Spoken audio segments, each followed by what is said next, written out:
മകരവിളക്ക് മഹോത്സവ തീർത്ഥാടനത്തിനായി വീണ്ടും ശബരിമല സന്നിധാനത്ത് വലിയ തിരക്കാണ് അനുഭവപ്പെടുന്നത്. നട തുറന്നതിന് ശേഷം ഭക്തരുടെ ഒരു നീണ്ട നിര തന്നെ നമുക്ക് കാണാൻ സാധിക്കുന്നുണ്ട്. ഭക്തിസാന്ദ്രമാണ് സന്നിധാനം, അല്ലേ? വിനിത 45 ദിവസത്തെ മണ്ഡലകാല തീർത്ഥാടനത്തിന് അവസാനം ഇട്ടുകൊണ്ട് ഡിസംബർ 27-ാം തീയതിയാണ് ശബരിമല ക്ഷേത്രനട അടച്ചുവെങ്കിലും തീർത്ഥാടന കാലത്തിന് ഇനിയും വിരാമമായിട്ടില്ല. ഇന്ന് വീണ്ടും നട തുറന്നിരിക്കുകയാണ്. വൈകിട്ട് 5 മണി സമയത്തോടുകൂടിയാണ് നട തുറന്നതെന്നുള്ളതാണ്. എന്തായാലും എല്ലാവരും കാത്തിരുന്ന മകരവിളക്ക് മഹോത്സവത്തിനായിട്ടാണ് ശബരിമല ക്ഷേത്ര നട ഇന്ന് ഇപ്പോൾ തന്ത്രിയുടെ കാർമ്മികത്തിൽ തുറന്നിട്ടുള്ളതെന്നുള്ളതാണ്.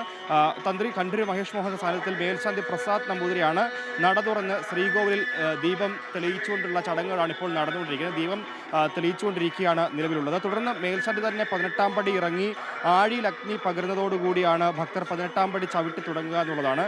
കനത്ത തിരക്കാണ് സന്നിധാനത്തും പരിസര പ്രദേശങ്ങളിലുമൊക്കെ ഇപ്പോൾ നിലവിലുള്ളത്. എന്തായാലും ഇതുവരെ 18-ാം പടി ചവിട്ടാൻ ഭക്തരെ അനുവദിച്ചിട്ടില്ല. അതിനെയും ആഴിയിൽ അഗ്നി പകരുന്നതോടുകൂടിയാണ് ആ ചടങ്ങ് പൂർത്തിയാവുക.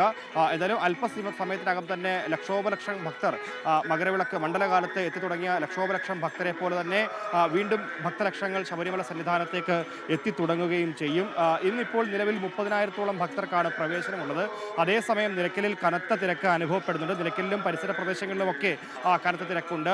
അവിടെയാണ് സ്പോട്ട് ബുക്കിംഗ് കേന്ദ്രമുള്ളത്. സ്പോട്ട് ബുക്കിങ്ങിനായി വലിയ നീണ്ട നിരയുണ്ട്. ഏതായാലും പോലീസിന്റെ പുതിയ ബറ്റാലിയൻ കൂടെ ചുമതല ഏറ്റെടുത്തതിന് ശേഷമാണ് ഇപ്പോൾ പുതിയൊരു തീർത്ഥാടനത്തിലേക്ക് കാര്യങ്ങൾ നീങ്ങുന്നതെന്നുള്ളതാണ്.